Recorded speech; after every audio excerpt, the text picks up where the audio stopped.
Nuclear hot seat. What are those people thinking? Nuclear hot seat. What have those boys been drinking? Nuclear hot seat. The corium is sinking. Our time to act is shrinking, but our activists are linking. Nuclear hot seat. It's the bomb. Welcome to Nuclear Hot Seat, the weekly international news magazine keeping you up to date on all things anti-nuclear. My name is Libby Halevi.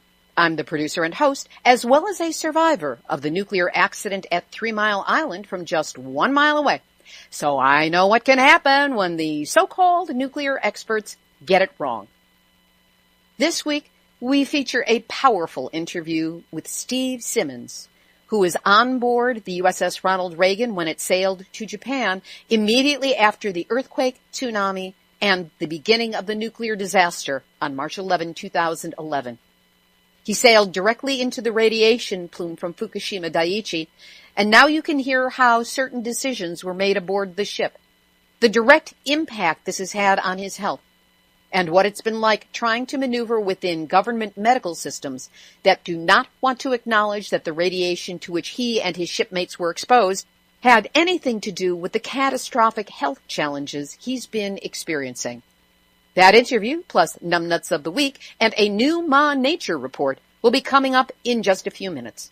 Today is Tuesday, July 8, 2014, and here is the week's anti-nuclear news. More leaks at Fukushima Daiichi in Japan, this time from reactor number 5. On July 6th, it was discovered that seawater is leaking from a pipe in reactor 5, and Tepco had to turn off the cooling system with no idea when it's going to be resumed.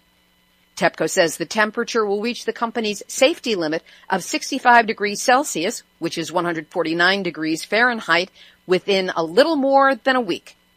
If the system is not patched up within the next 9 days, temperatures are expected to soar, and that means there could be a further meltdown situation. Experts say that one of the most difficult challenges at Fukushima Daiichi is removing the fuel debris. William Magwood of the U.S. Nuclear Regulatory Commission, but who will, as of September, emerge as the pro-nuclear advocate he's always been when he assumes his new job as Director General of the Paris-based Nuclear Energy Agency, says that during a recent visit to Japan, people have asked him from time to time, are there technologies in the U.S. that can help solve this problem? He said that the reality is that there is no technology that exists anywhere to solve this problem. That's right, nuclear is safe until it isn't. NHK reports that healthcare workers in northeastern Japan are trying to shed light on a quote-unquote silent killer because more than 3,000 people have died in the years since the 2011 earthquake, tsunami, and the start of the nuclear crisis. Kazuma Yonekura, director of the non-profit health organization Nagumi, says, we're still seeing more and more people with physical conditions and diseases. I will keep asking why the client died, what we can do to save a life, and what kind of support is truly needed. Note that he never once said the word radiation. As reported on Iori Mochizuki's great blog, Fukushima Diary, a Twitter post of a Fukushima citizen read, the authorities came to check the radiation levels every few days for 3 times in total. The readings went up every time they measured. They removed the soil again from where the radiation levels significantly rose up. Decontamination is just a fantasy. Heaps of soil put in bags to be removed for decontamination are piled up right behind a residential street in Fukushima, and some of the bags are reported to be severely deteriorated. There are 140,000 bags in approximately 600 temporary storage areas in Fukushima Prefecture. And originally the bags were supposed to last only 3 to 5 years. It has now been more than 3 years since the accident began. The Asahi Shimbun reports that Tepco, the operator of the crippled Fukushima Daiichi nuclear power plant, has rejected requests for additional compensation from residents forced to evacuate because of the nuclear disaster. This defies a government mediation center decision. The request made on behalf of the 15,000 residents of Namiya in Fukushima Prefecture, representing 70% of the town's population, was for an additional $492 per month for each evacuee, with an additional $300 for those aged 75 or older. Tepco rejected the proposal, saying it would offer only an additional $200 per month only to residents 75 years or older who have suffered injuries or illnesses. Namiya Mayor Tamotsu Baba commented the following day, "Tepco does not understand the pain of victims at all." And now, Nuclear hot seat, nuclear hot seat, nuclear hot seat, numbnuts of the week. Fukushima Prefecture is opening up 2 swimming beaches this summer without analyzing the beach sand for radiation. Last year, they measured over 3,000 becquerels per kilogram of cesium in both of the beaches. That represents more than 30 times as much as the food safety limit. Not only will they not analyze the sand this year for an unannounced reason, the analysis data from last year was also removed from their website for some reason or another. However, they did analyze the sand of the seafloor and, surprise, they found cesium-134 and 137 in the 5 samples taken from the 2 beaches. So if you go to the beach in Fukushima Prefecture, you've got your choice between a sunburn and a radiation burn. And that's why Fukushima Prefectural Government is this week's Numbnuts of the week. 3 numbnuts adjacent stories this week, all from Fukushima Diary and all dealing with food. Agricultural associations in Fukushima Prefecture have started requesting 200 companies to purchase peaches produced in Fukushima in order to fight harmful rumors against Fukushima peach farmers. The Tokyo Metropolitan Government has started a campaign to get people to drink Tokyo tap water, either straight from the tap or in a bottle. That's despite the fact that the Nuclear Regulatory Authority in Japan has found a greater density of cesium-134 and 137 in tap water in Tokyo than in Miyagi Prefecture, which is right next door to Fukushima. And supermarkets in Tokyo are selling 4 packs of tomatoes. If they come from Ibaraki, Chiba, or Tochigi prefectures, they cost 200 yen. But if you get those Fukushima tomatoes of the exact same size, they cost half that, just 100 yen. What a bargain! Shoppers agreed because only 2 packs of Fukushima tomatoes remained on the shelves. In the U.S., the Waste Isolation Pilot Plant, or WIPP site, in Carlsbad, New Mexico, has teams of scientists and engineers puzzled as they try to determine exactly what caused a barrel to explode. Despite hundreds of experiments to date, investigators have been unable to create any reaction that would have caused the container to leak as it did. The probe is focused on 16 barrels of highly acidic nitrate salt-bearing waste. That's 10 more barrels than officials said were at risk only a few weeks ago. 5 of them are being stored at the Waste Control Specialist site in West Texas, which has them above ground and not in a containment section in an area of the country that is prone to tornadoes. As to increased radiation from WIPP, as reported last week, according to Don Hancock of Southwest Research and Information Center, the current data show that there are increased amounts of radioactivity going into the environment as contaminated filters are being changed. DOE presumes that the ventilation system and the exhaust shaft are too contaminated to use in a reopened facility. So on June 18, the House Appropriations Committee approved $20 million as a down payment for a new ventilation and new exhaust shaft. It's very difficult or impossible to determine exactly what happened and how much contamination was released.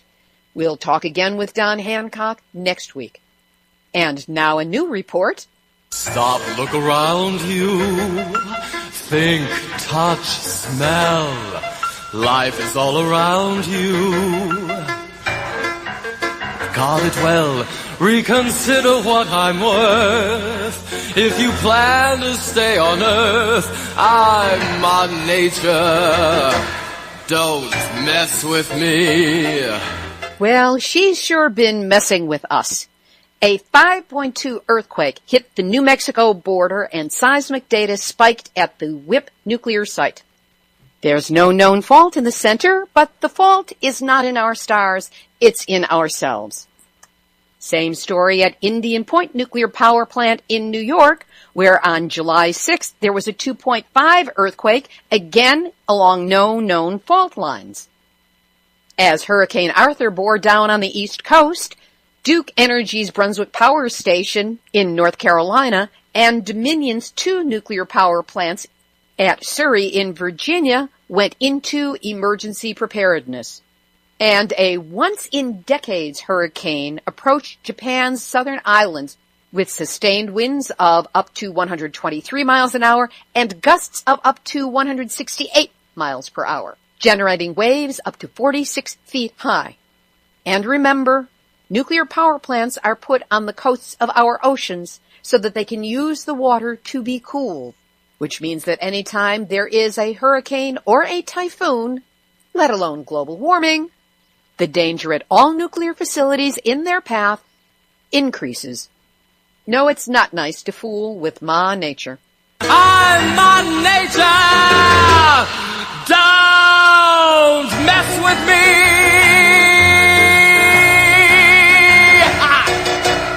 We'll have our featured interview with USS Reagan veteran Steve Simmons in just a moment. But first, I want to remind you that Nuclear Hot Seat relies on your support to keep bringing you the anti-nuclear news every week. Donations are needed to cover bandwidth charges, security, travel expenses to cover stories, web hosting, and so much more. If you haven't yet donated, or if you'd like to help out again, or perhaps become a sustaining member, just go to nuclearhotseat.com, scroll down on the homepage, and click on the big red donate button. Your assistance will go directly to helping me help you keep up to date on all things anti-nuclear. This week, Nuclear Hot Seat is honored to present an extended interview with Steve Simmons, a 17-year Navy veteran who served on the USS Ronald Reagan. Steve was on board when the ship was called to do humanitarian aid work in Japan following the March 11, 2011 9.0 earthquake and tsunami. Steve is one of the 112 sailors currently suing Fukushima Daiichi power plant operator Tokyo Electric Power Company, Tepco, for $1 billion to cover medical expenses for all armed service forces personnel whose health has been devastated by their exposure to Fukushima Daiichi's radiation. Steve and I spoke last week from his home in Utah. He readily admits that because of his illness, he had trouble remembering certain dates, names, and sequences of events. In a few places, details that eluded Steve during the interview will be added, all of it based on research. We started the interview by me asking Steve how he learned of the change of destination for the USS Reagan. After the earthquake and tsunami hit on March 11th, we got diverted and told that we weren't participating in the exercise anymore and that we were being relocated to provide humanitarian assistance to Japan. What, if anything, unusual were you aware of as the ship went into Japanese waters off the coast of Fukushima? We were told that we were going to be dealing with radiation coming off of the power plant, the Fukushima Daiichi nuclear power plant, because we've actually had to, I can't remember exact time frames, but we did have to secure the ventilation at one point because of the contaminants, and we also had to secure our water system on the Reagan because we sucked up the contaminants into the water. Once it's in your water, it feeds everything on that ship. I mean, it's your toilets, your showers, your water faucets, your soda machines, everything. So we did have to secure water for, I honestly couldn't tell you exactly how long it was for them to come out and say, okay, it's so-called safe, and turn everything back on, which at this point, I'm not necessarily convinced it was safe. In fact, talking to a friend of mine who's dealing with issues almost identical to mine, who happened to be on a different ship, his job that he does, he was able to tell me that once it's in the pipes, there's really nothing you can do without replacing pipes. You can't just filter it out of your pipes and call it good. So you were told to lock down the water system and the filtration system as you were going into Fukushima at the beginning of the accident. The exact time that the skipper came across and told us that they had to secure the water, I recall the events of it happening, but as far as the date, I'm not exactly sure of the date.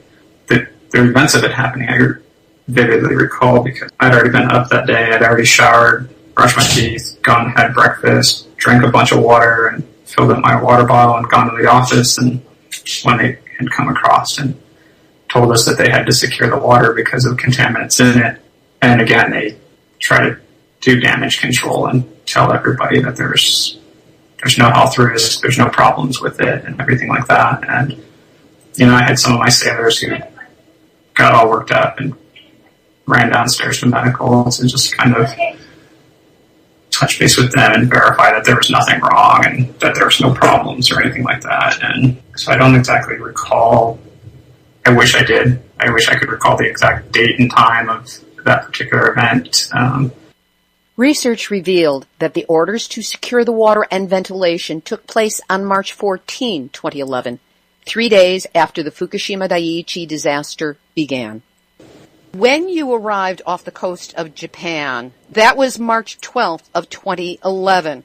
Correct. We arrived off the coast on the 12th, and I remember there was a time where the skipper had come across the 1MC or the ship's intercom system, and one of the operating locations that we were trying to get to, where we were trying to operate from, there was question about how the ship should get there, which direction to sail. And if I remember correctly, we ended up sailing just directly south to that position to get on station. And sailing south, it put us right into the nuclear plume. I'd seen a copy of the deck log that supposedly had a longitude and latitude when we entered the plume, and it had the time of when we entered the plume and exited the plume, and we were sitting in this nuclear plume for over 5 hours. And there was a lot of question about, do we go through it, do we not go through it? In fact, a friend of mine on the ship, within his job, he was privy to a brief that was conducted about whether we should go through it or should not go through it. And in fact, it was suggested that if you want to be safe, and there's even no guarantee that you're safe, you may want to consider sailing back out to sea another 350 miles. And even then, they couldn't guarantee that we would be safe. But instead, they decided to make the call and sail through the plume.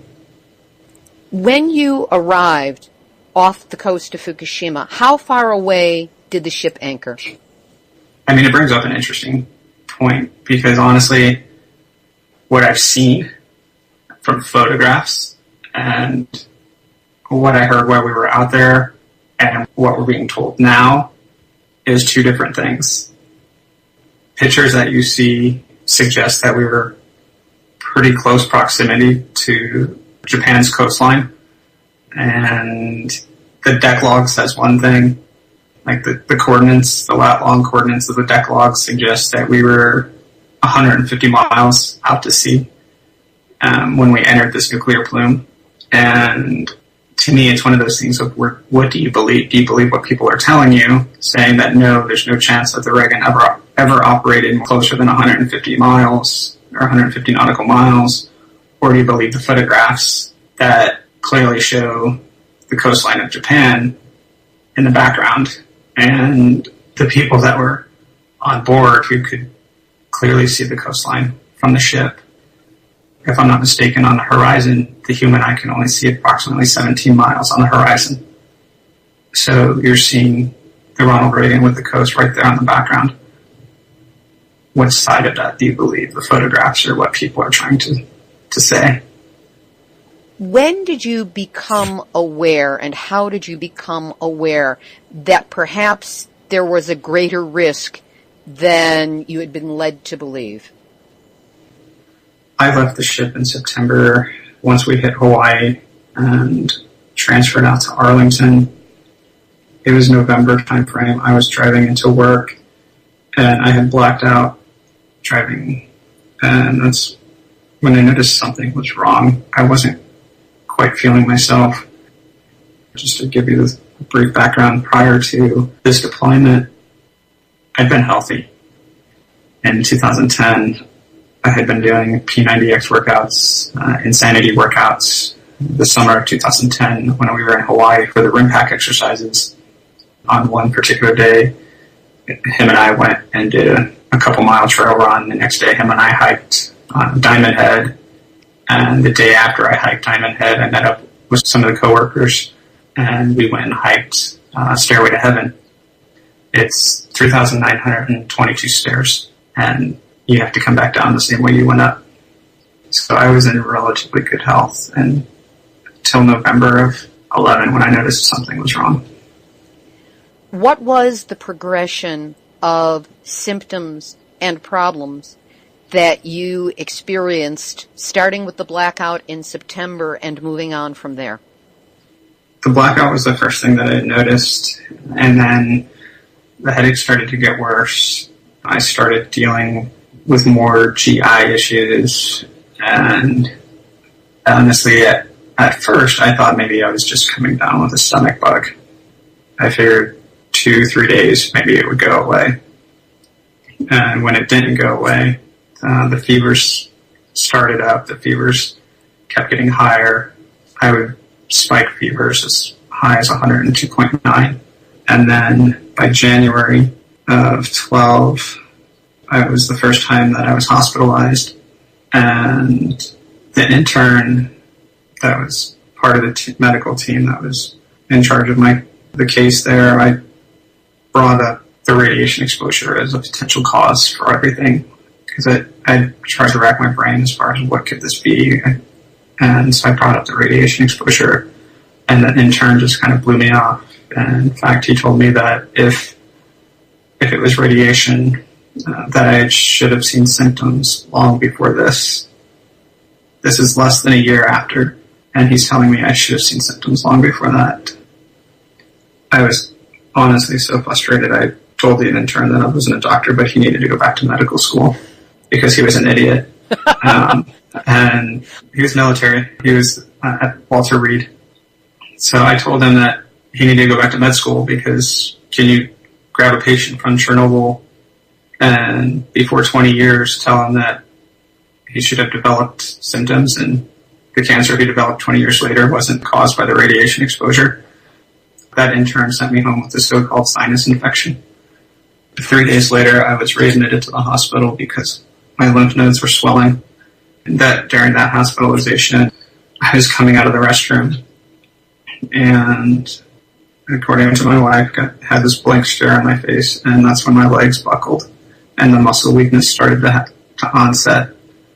And ever since, I've been dealing with the muscle weakness, and it's been ascending from legs, trunk, arms, hands. I lost 20 to 25 pounds pretty rapidly, quite a bit of the muscle tone and the mass that I did have.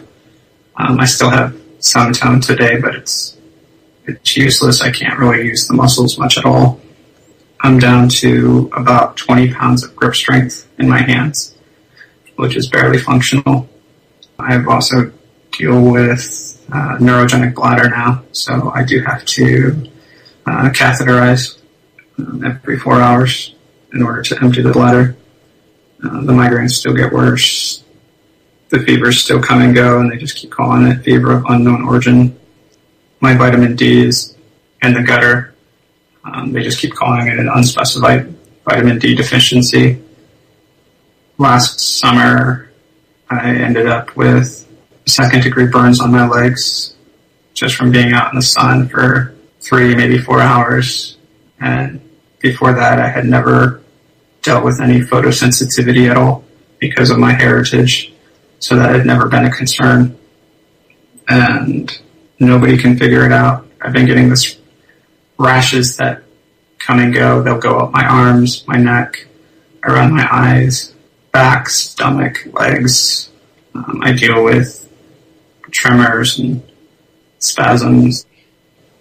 And you're in a wheelchair. I am. And you also need medical care, according to your wife, medical care 24/7? Correct. My wife is my primary caregiver. There's days I don't even get out of bed. There's days where it's, somebody has to help me bathe. It's certainly not easy, and it's not what anybody or what I would have expected. For a long time, I thought I was the only one. I had no idea that there was other individuals that were even sick or dealing with ailments. It was probably the end of 2012. By the time I had found out that there was anybody else that was sick, because I was contacting some of the flight surgeons that were on the deployment with us, asking if they heard of anybody. I was just trying to think of anything I could to find out what was going on, because the doctors kept coming up with nothing, and the doctors just wouldn't tell us anything. And during this time, were you bringing up the possibility of the radiation exposure to them? Every time. I've had doctors who, like that intern who, if it was radiation, you should have seen the symptoms long before this. I've had doctors tell me if it's radiation, it's too early to see symptoms. I've had doctors tell me, well, if it is the radiation, there's really no way that I can tell, because there was no internal and external monitoring done. So I can't tell you if it is. I've had doctors tell me, maybe you're better off not knowing what you're dealing with. Oh.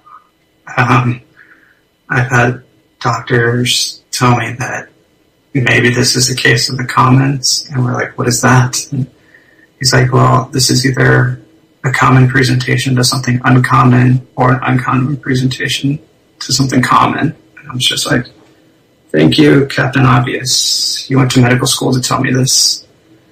And at that point is when I realized that I was quickly losing faith in medicine and realizing that doctors don't always have all the answers. And then, of course, the DoD kept peddling their same statement that they were peddling, word for word, the same things they told us on the Ronald Reagan about you could get more radiation, more exposure from background radiation from 1 month's supply of rock, sun, and soil. And it's like 3 years later to see that in text, and it's like, you know what? This is the exact same words that they told us while we were in the ship. And I was naive enough on the ship to push that I believe button. And now I'm not.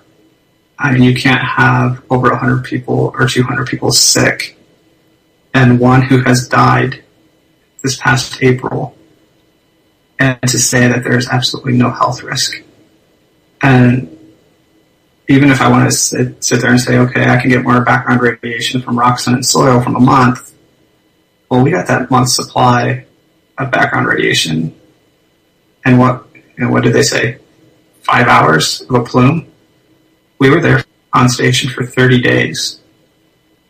What did we get in 30 days if you do the math? And I'm like, that's ridiculous to say that there's no health risk to anybody. Let's shift this just slightly. Are you still considered to be active military, or has there been a separation? And if so, how did that take place? I am officially retired. It was honestly very bittersweet, because this isn't the way I wanted to leave the military. I had actually had hopes of doing 30 plus years in the service. So to leave at almost just shy of 17 years was not my plan or my goal. After they continuously couldn't figure it out or didn't want to acknowledge that radiation was the cause, and they still don't want to acknowledge that, they started a medical board. It's called a medical evaluation board / physical evaluation board, where they review everything that's going on. They review your medical record. They send you to medical appointments at the VA. The VA doctors write down their notes and send you on your way. They make a determination off of all that. If you have a diagnosis, sometimes that can be a whole lot easier and the process can be smoother than if you're just trying to go off symptoms alone, which in my case, that's really what they were going off of. First time they reviewed my case, they looked at it and said, okay, we're just going to send him out the door with nothing. Send him out the door with just a severance check, which that word didn't get back to me, and I'm glad it didn't. They looked at it one more time after that and decided that they were going to send me out the door with a 30% disability rating, which in the scheme of things, 30%, it's nothing. However, they were saying 30% temporary disability retirement list, which meant every 18 months for the next 5 years, the case would get reviewed to see if there's changes. And if whatever doctor you go in front of, if they deem that things aren't as bad, they don't think that things are as bad as they are, or depending on whatever kind of recommendation they make, if you drop below 30%, then you're back out the door with nothing. You lose everything. We didn't accept the 30% rating, and that's on the DoD side. The VA side is totally separate. The VA rates everything that's ever happened to you throughout your military career. So we appealed the 30% rating and requested a formal board because I wanted to make sure that it was clear in the board that, or in my medical records, that I am wheelchair dependent, and that wheelchair dependency, loss of use of legs, even though you have them, is more than 30%. In fact, it's an automatic 100% rating. So we did appeal, and then also added the bladder issues, and they came back with 100% disability rating and permanently medically retired from the service as of the end of April of this year. So April 28th, I was officially retired. How did you find out that there were others who were suffering with odd changes in their health and debilitating illnesses after having been on the Reagan? I think it was December of 2012. My wife's sister had contacted her.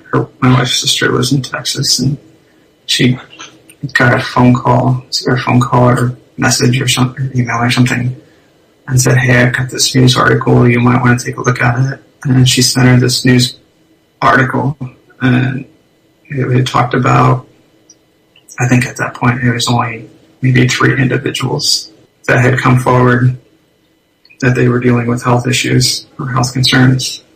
So I had read the article, read the information about who their attorney was, and started jumping on the internet and seeing if I could find more information, find more information about Paul, see if there's any contact information for him. When you say Paul, you mean Paul Gardner, the attorney? Correct, yes. So I found some contact information and reached out to them and kind of explained what was going on. And that's when I started 13. I started talking to them kind of under the radar, behind the scenes kind of thing, because I was really concerned that because I was still active duty, I had some serious concerns and serious reservations about coming forward because of that fact. Even though I was never casting blame toward the military or toward the DoD or to the Navy or anything like that, I was never casting blame or pointing any fingers at them, but I still had reservations about it. And just because I was in that medical board process and couldn't jeopardize them getting this wild hair and saying, you know what, forget it, and just push me out the door with nothing, and then who's now unable to work in a wheelchair, and health is continuously failing, and a family of 5, a wife and 3 kids and 2 dogs. I've got to think about how can we take care of them. I kind of left things alone for a while until we were getting into the latter part of 13, and things that kept getting worse. Doctors kept still blowing me off and finding out that there's more people that are sick. Finding out at one point there was some other individuals at Walter Reed who I never met. I heard about them through a third party that was friends with an attorney that they had been talking to out there in the DC area. And I found out that they were there and they were sick and almost identical symptoms to what I was dealing with. But then, because they were still active duty and because of their jobs, they were told to be quiet, and next thing I know, who knows where they're at. Nobody's heard from them, nobody's seen them, so I'm guessing they've been moved somewhere else. And I think that was probably the tipping point for me that said, okay, something's got to be done. I know I have a buddy at Walter Reed right now who's same exact thing, very similar to what I'm dealing with, maybe 6 months to a year behind on his symptoms. And the symptoms are at the point where his wife would call my wife, and my wife would explain, okay, this is what you could probably expect next, and sure as anything, that happens next. And the red tape that he's run into, and the fact that him and I have both had doctors who have actively tried to convince us that there's physically nothing wrong and it's all psychological. And it's like, are you freaking kidding me? And he actually had a doctor openly admit and said, I've made a decision not to align myself with those doctors. And it's like, this is ridiculous. In fact, one particular doctor that he dealt with, who he didn't necessarily see eye to eye with, created a bunch of red tape. He's also in a wheelchair. And when he went to the clinic to get fitted for a wheelchair, this particular doctor happened to be there and told him that there's nothing wrong with him, it's all in his head, and doesn't need a wheelchair. And I actually used back channels and got him a wheelchair through other sources and other means because it was just ridiculous. And I'm like, this is uncalled for. Steve, when did you make the decision and actually join the lawsuit against Tepco? I honestly don't recall. It was in 2013 when I started talking to Paul, and I had sent him all my information and just kind of said, I don't really want my name brought forward. I just want to kind of keep things low key. Because like I mentioned earlier, I was really concerned and had some reservations about it. And the more and more that things just started to play out, and the more red tape that people were dealing with and I was dealing with, I just couldn't take that any further. And I was just like, you know what? I'm not talking bad about the military. I'm not talking bad about the Navy. This is all against Tepco. It has nothing to do with the Navy. And that's when I made the decision that anybody who Paul wants me to talk to or would like for me to talk to, I'm more than willing to talk. I didn't really talk to much of anybody until after September of 2013, the end of September, actually, because WUSA 9 out there in DC, they had posted a comment on their Facebook page about the government shutdown. If there's any of their viewers that were concerned with the government shutdown. And my wife posted a comment back on Facebook. And shortly after that comment, she gets a message back that says, can we come out to your house and talk to you? We want to do a live shoot with you going into the night of the government shutdown. So they came out and did a story about the government shutdown and the concerns about the government shutdown. And when the reporter was done, she was talking to us and she's like, there's a whole lot more to your story, and I would like to tell that story. So Deborah Alfarone to WUSA 9 was really the first reporter for me to take a vested interest in what I had to say. She did a fantastic story, broke it out into a couple different parts, and shortly after that, it was just the floodgates opened. CNN, who honestly is kind of disappointed with their interview. The interview itself went well. The content that they got was fantastic. And when they took it to the editing board and started cutting and chopping and everything else, and they cut out a ton of stuff and used what they wanted to, so the message of the story got lost. So it was kind of disappointing on that aspect, not just to myself and my wife, but to the other victims that are involved. It was disappointing to them because the message didn't get conveyed the way it should have. Sadly, I'm bad, though. I have a hard time remembering names. It's awful. And I've never had this issue until all this started. I used to be fantastic with names, but I'm so bad. Even if I meet somebody in person, I feel awful because a lot of times I can't remember who they are. You have a few other things going on right now, Steve, that I think take precedence over anything you need to feel over forgetting a person's name. Yeah. We took a break for a few moments and then continued with, let's go back to the lawsuit. What do you hope will be accomplished by it? The biggest reason I joined the lawsuit was to help everybody else. There's so many the sailors and Marines that are, in their 20s or may have only had an opportunity to do 2 years, 3 years, 4 years, maybe 5 or 6 years in service, and then their health failed, and now they're out the door with nothing. No medical benefits, no retirement checks, no nothing. And these are the people that we need to help. As you grow in the Navy, within leadership, one of the things that a lot of the leaders and mentors that I had, one of the things they always pounded into your brain was, when it comes to sailors, it's first, last, and always. You take care of them. You take care of your sailors. And right now, we're not doing that. We're not taking care of our sailors. We're not taking care of those who made a sacrifice, who voluntarily raised their right hand to serve our nation, and now they're suffering. There's no amount of money out there that could change this, that could make this better, that could take away the pain and the suffering of these people, or replace lives that have been lost or potentially could still be lost. And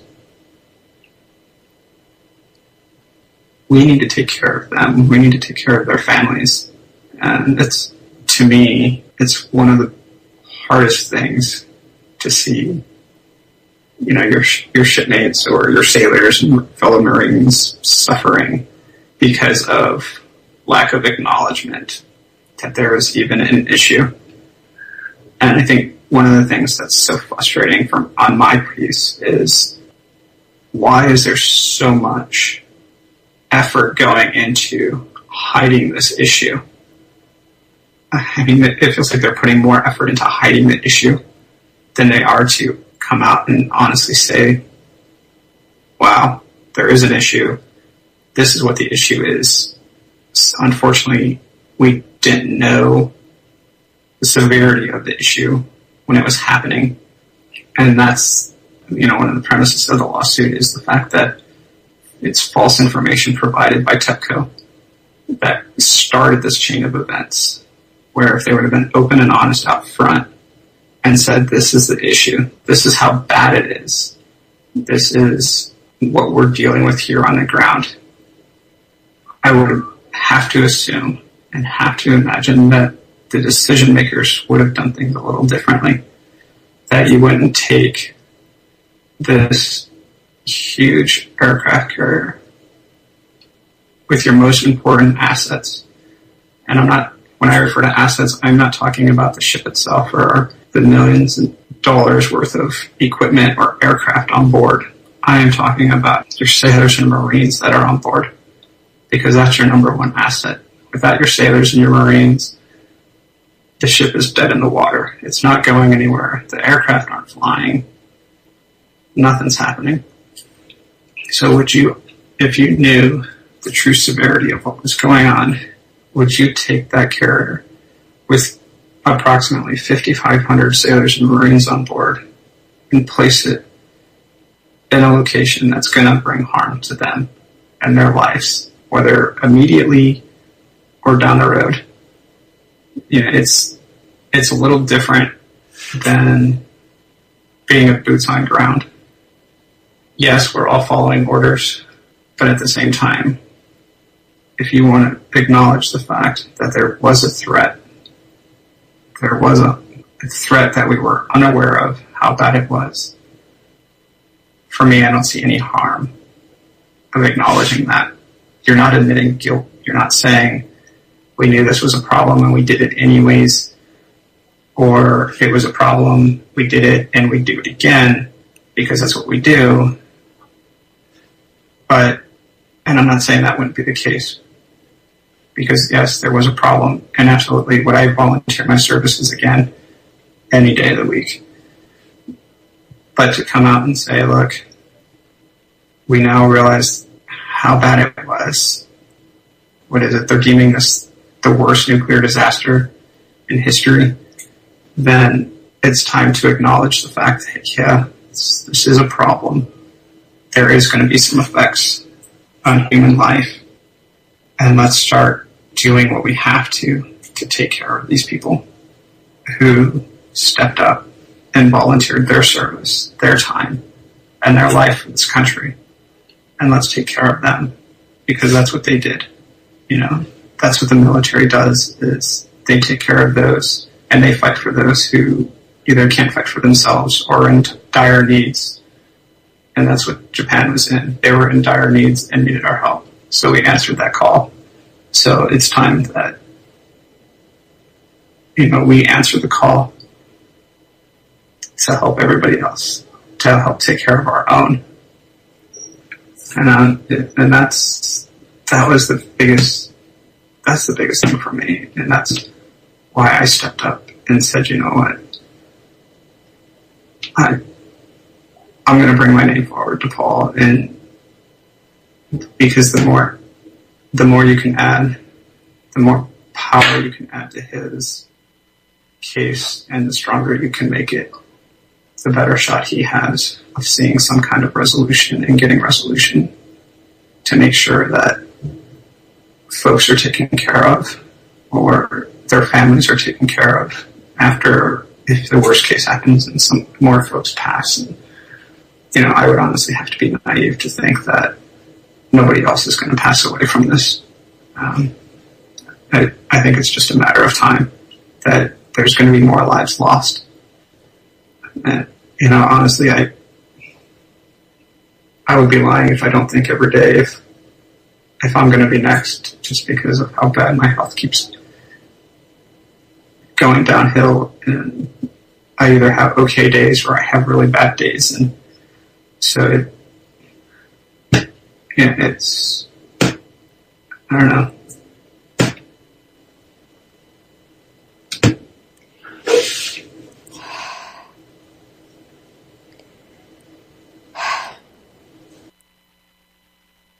We took another little break then.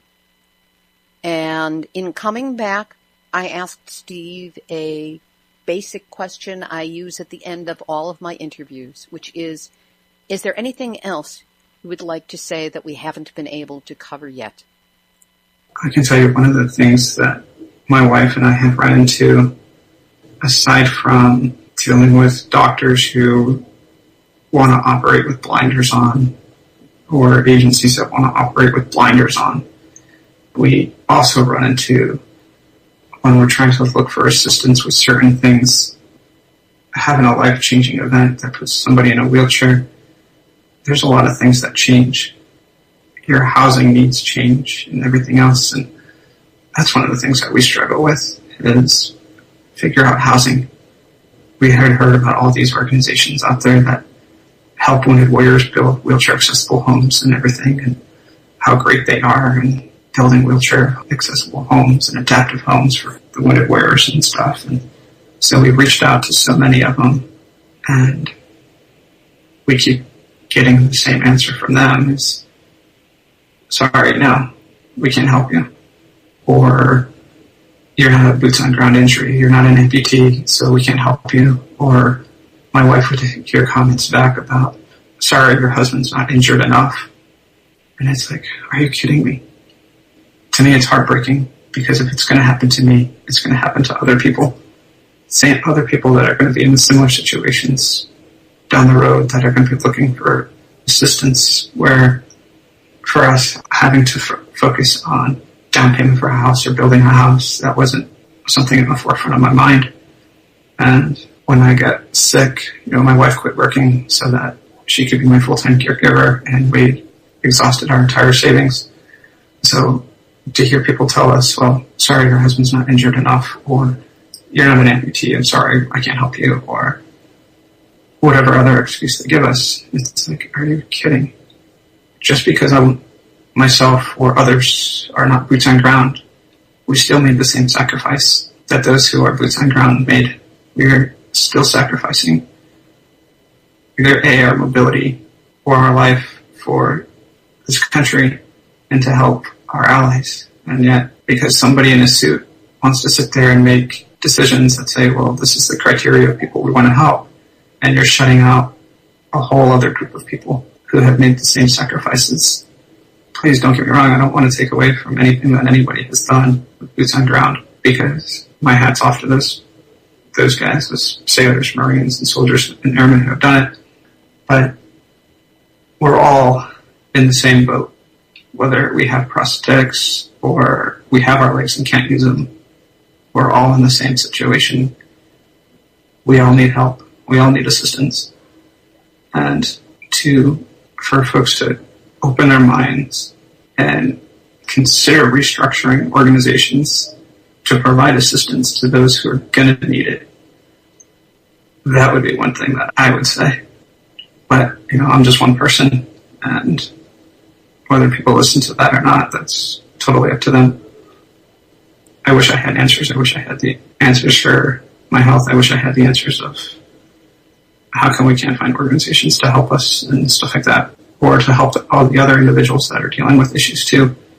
But I don't, and I wish I did. That was Steve Simmons, formerly an ensign on the USS Ronald Reagan and a 17-year veteran of the U.S. Navy, retired.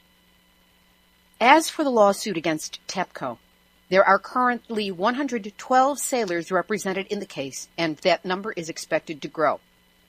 The amount being asked on their behalf is $1 billion to cover medical costs for the sailors and Marines affected by Fukushima's radiation, but the amount realistically needs to be raised to create a medical fund of $3 billion. Tepco, as can be expected, is challenging the case, and the next hearing is currently set for U.S. Federal Court in San Diego on August 19 at 1:30 p.m. This will be in the courtroom of Judge Janice Samaranto. I'll have more about what we can do to support the sailors and their lawsuit during today's final thought. A reminder that my ebook, Yes, I Glow in the Dark, 1 Mile from 3 Mile Island to Fukushima and Beyond, is available on Amazon Kindle for about the same as the cost of a cup of Starbucks. Find out what it means to be only 1 mile from a nuclear reactor meltdown while it's happening. Lots of fun, lots of yucks, and maybe a thought or two to inspire in you along the way. Hey, John Stewart, we've got some good news. A really good contact has emerged in my quest to connect with you about becoming your nuclear pundit or special subject writer for The Daily Show. No telling where it might lead, but nice to know that the universe is responding. So John, Booby, I plan on seeing you very soon, and not through the screen of a TV or a computer. Here's today's final thought. That we as a country could put Steve Simmons and his cohorts in harm's way and then turn our back on them while putting down even the concept that radiation was a source of these catastrophic health breakdowns shows the depth to which the nuclear propagandists have gone in their efforts to convince everyone that all things nuclear are A-OK. Radiation is clearly the battleground, and the truth about it is being attacked, denigrated, belittled, and contradicted by the endlessly funded nuclear propaganda machine. My interview with Steve Simmons left me both heartsick and infuriated. The most powerful way I can imagine to convince others of the truth about radiation exposure and its devastating impact upon health is to have them listen to this interview. So we've got this little piece of propaganda, which in our case is another word for the truth. Let's use it. Here's what I'm asking.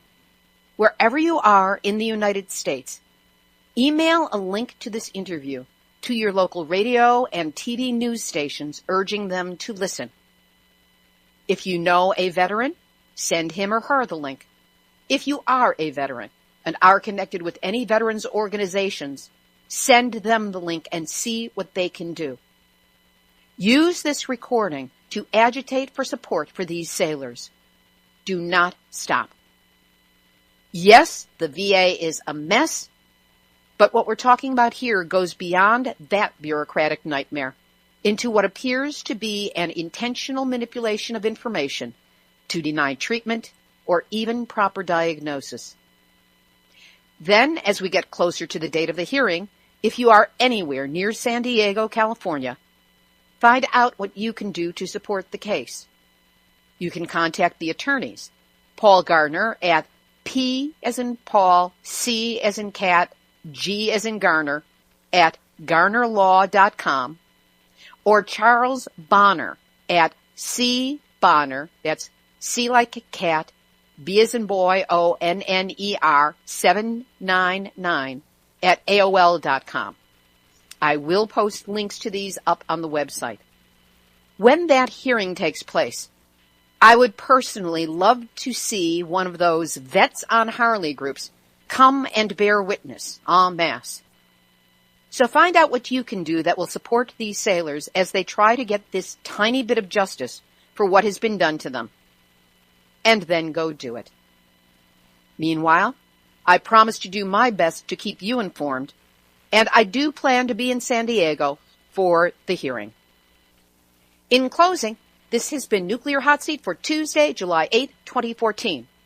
Material for this week's program has been researched and compiled from ENEnews.com, NHK World, Fox News, Asahi Shimbun, our friend Iori Mochizuki and his brilliant blog Fukushima Diary, the AP, nuclearnews.net, the U.S. Geological Survey, KOLD-TV, KRQE-TV, power.eng.com, WAMC-TV, Time, the Weather Channel, HuffingtonPost.com, the EPA, Reason.com, Counterpunch and Harvey Wasserman, thank you Harvey for everything you do and have done, PanayNewsPhilippines.com, and the fabulous and ever-vigilant Nuclear Hot Seat Facebook community. Shout out with congratulations to Maureen Roy, who published the article Lessons from Fukushima in the summer 2014 issue of Macrobiotics Today magazine. We'll put a link to the magazine up on our website, nuclearhotseat.com, under episode 159. Theme music written by me, sung by Marilee Weaver.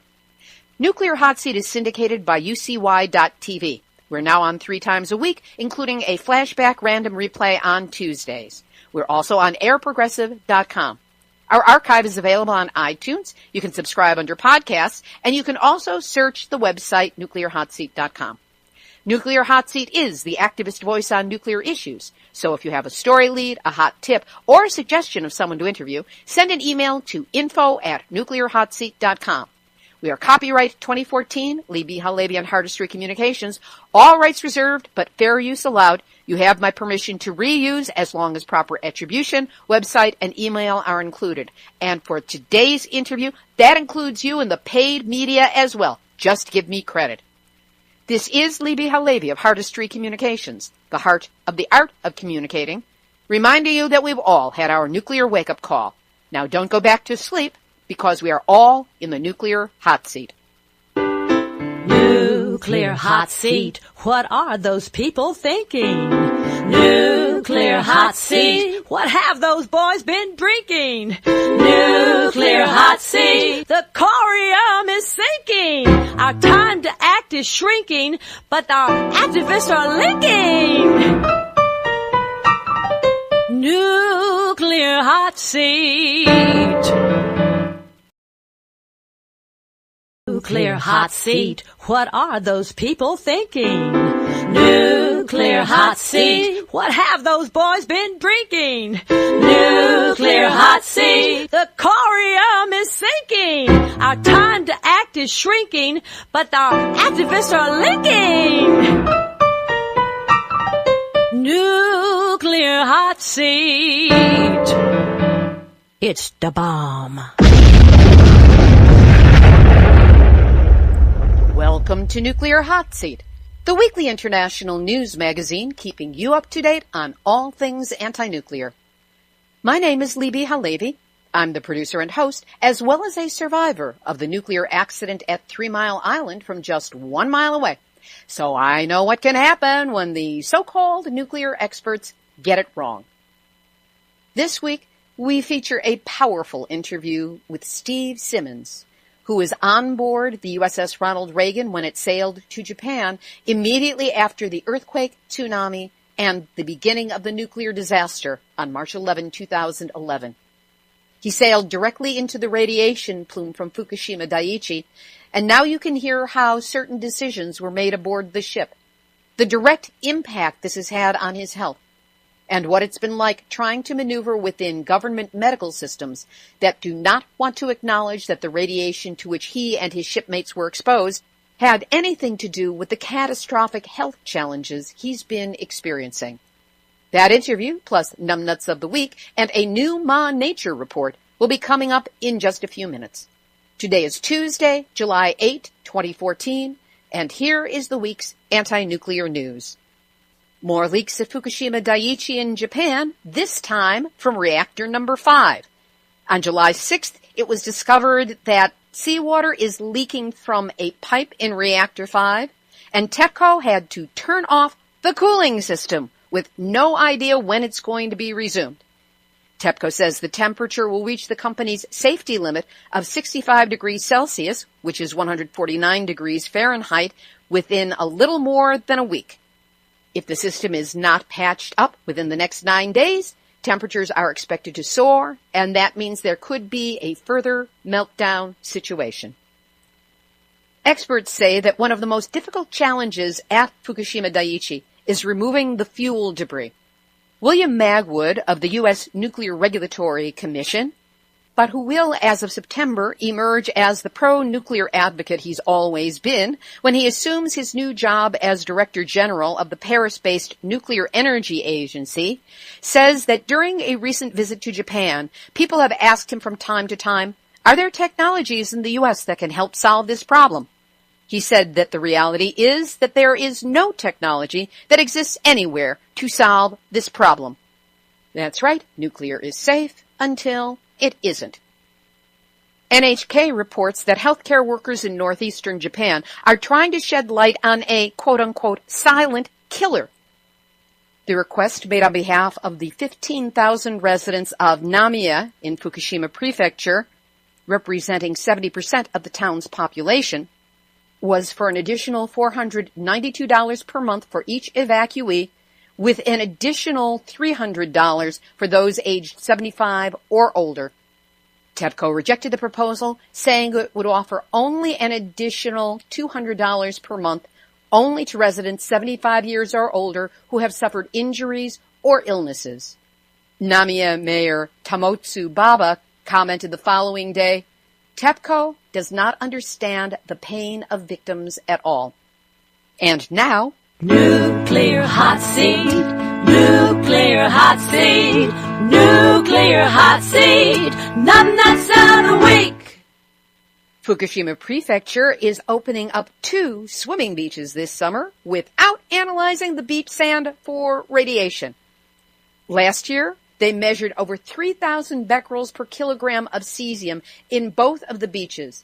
That represents more than 30 times as much as the food safety limit. Not only will they not analyze the sand this year for an unannounced reason, the analysis data from last year was also removed from their website for some reason or another. However, they did analyze the sand of the seafloor and, surprise, they found cesium-134 and 137 in the 5 samples taken from the 2 beaches. So if you go to the beach in Fukushima Prefecture, because more than 3,000 people have died in the years since the 2011 earthquake, tsunami, and the start of the nuclear crisis. Kazuma Yonekura, director of the nonprofit health organization Nagumi, says, "We're still seeing more and more people with physical conditions and diseases. I will keep asking why the client died, what we can do to save a life, and what kind of support is truly needed." Note that he never once said the word radiation.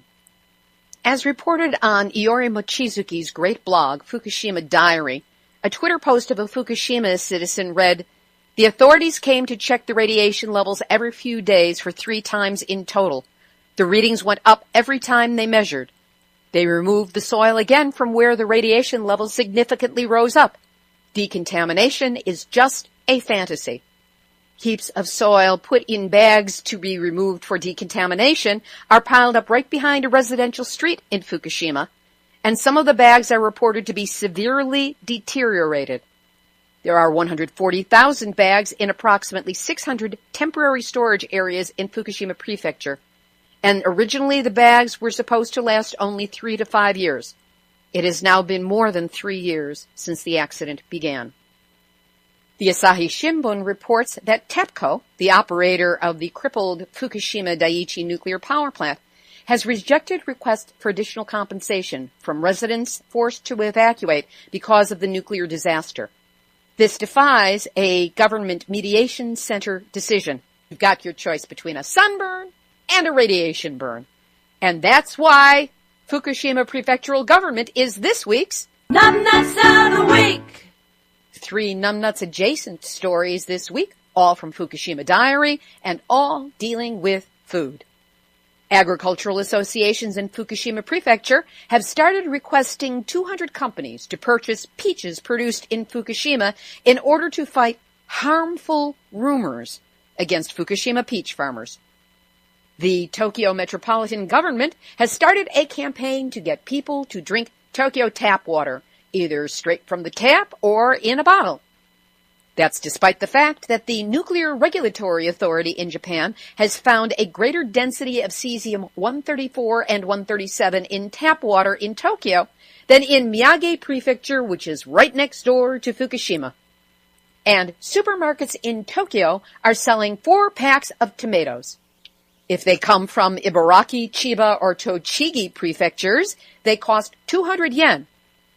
But if you get those Fukushima tomatoes of the exact same size, they cost half that, just 100 yen. What a bargain! Shoppers agreed because only 2 packs of Fukushima tomatoes remained on the shelves.